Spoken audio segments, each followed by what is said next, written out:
യാഗങ്ങൾ പ്രധാനമായും 5 പാപയാഗം, അകൃത്യയാഗം, ഹോമയാഗം, സമാധാനയാഗം, ഭോജനയാഗം.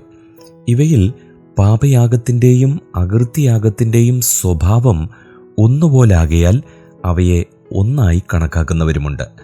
ആദ്യത്തെ 2 യാഗങ്ങളും ദൈവവുമായുള്ള കൂട്ടായ്മയിൽ വരുന്നതിനു വേണ്ടിയുള്ളതും ഒടുവിലത്തെ 3 ദൈവവുമായുള്ള കൂട്ടായ്മയിൽ വന്ന ശേഷം അർപ്പിക്കുന്നവയുമാണ്. ആദ്യത്തെ 2 പാപസംബന്ധമായി അർപ്പിക്കുന്നവയാകയാൽ അവയിൽ ഒരു വിധത്തിലുള്ള സൗരഭ്യവാസനയും ഇല്ല. എന്നാൽ ഒടുവിലത്തെ 3 ഹോമയാഗം, സമാധാനയാഗം, ഭോജനയാഗം സൗരഭ്യവാസന ഉള്ളതാണ്. ഒന്നാമത്തെ യാഗത്തെക്കുറിച്ച് ഈ എപ്പിസോഡിൽ നമുക്ക് ചിന്തിക്കാം. പാപയാഗം, സിൻ ഓഫറിംഗ്. എബ്രായ ഭാഷയിൽ ഹത്താത്ത് എന്നാണ് പറയുന്നത്. പാപത്തിന് പരിഹാരമായി ചെയ്യുന്ന യാഗമാണ് പാപയാഗം.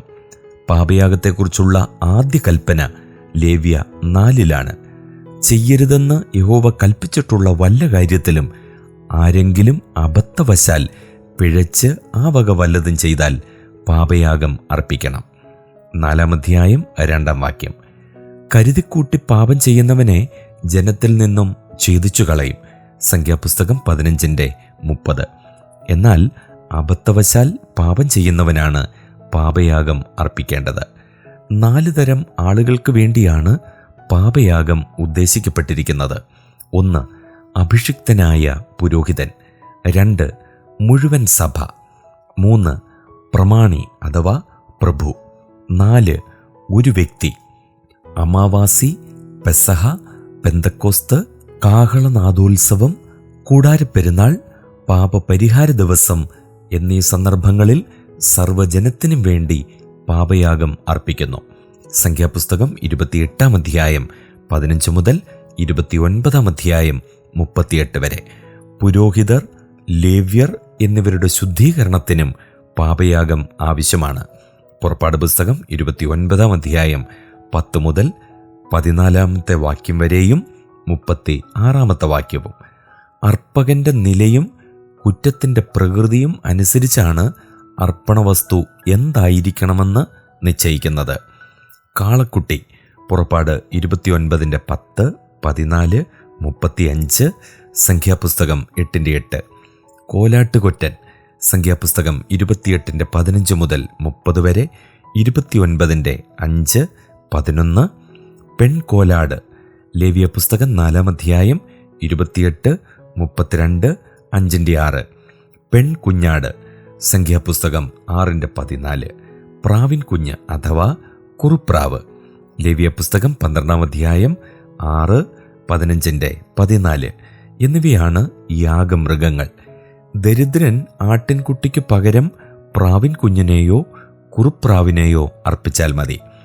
അതിന് നിവൃത്തിയില്ലാത്തവർ സാധാരണ കുറ്റങ്ങൾക്ക് ഒരിടങ്ങഴി നേരിയ മാവ് അർപ്പിക്കണം.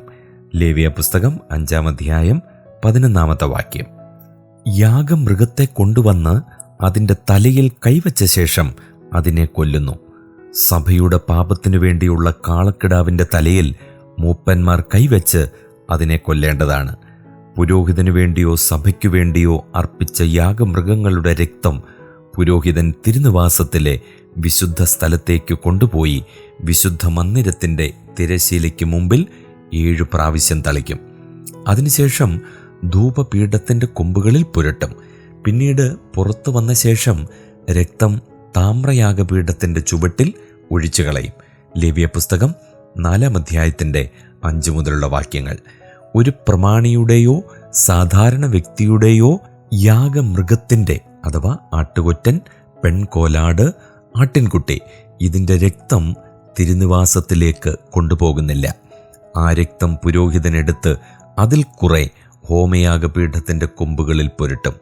ബാക്കി രക്തം യാഗപീഠത്തിൻ്റെ ചുവട്ടിലൊഴിക്കും.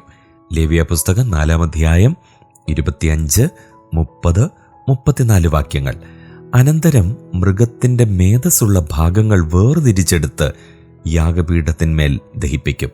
4-ാം അധ്യായം 8 മുതൽ 10 വരെ, 19, 26, 31, 35 വാക്യങ്ങൾ. വിശുദ്ധ സ്ഥലത്തും അതിവിശുദ്ധ സ്ഥലത്തും തളിക്കുവാൻ രക്തമെടുത്ത മൃഗത്തിൻ്റെ അഥവാ കാളയുടെ മാംസം, തൊലി തുടങ്ങിയ ശേഷിക്കുന്ന ഭാഗം മുഴുവൻ പാളയത്തിന് പുറത്ത് വെടിപ്പുള്ള സ്ഥലത്ത് കൊണ്ടുപോയി വെണ്ണീറിടുന്ന സ്ഥലത്തു വെച്ച് ദഹിപ്പിക്കും. മറ്റു മൃഗങ്ങളുടെ മാംസം പാളയത്തിന് പുറത്തു കൊണ്ടുപോയി ദഹിപ്പിക്കുന്നില്ല.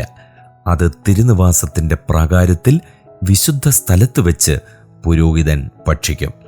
ലേവ്യ പുസ്തകം 6:26, സംഖ്യ 18:9, 10 വാക്യങ്ങൾ. അതിൻ്റെ തൊലി കർമ്മിയായ പുരോഹിതനുള്ളതാണ്. പാപയാഗത്തിൻ്റെ മാംസം തൊടുന്നവരെല്ലാം വിശുദ്ധരാണ്. പുരോഹിതന് ഭക്ഷിക്കുവാൻ വേണ്ടി മാംസം വേവിച്ച മൺപാത്രം ഉടച്ചു കളയണം.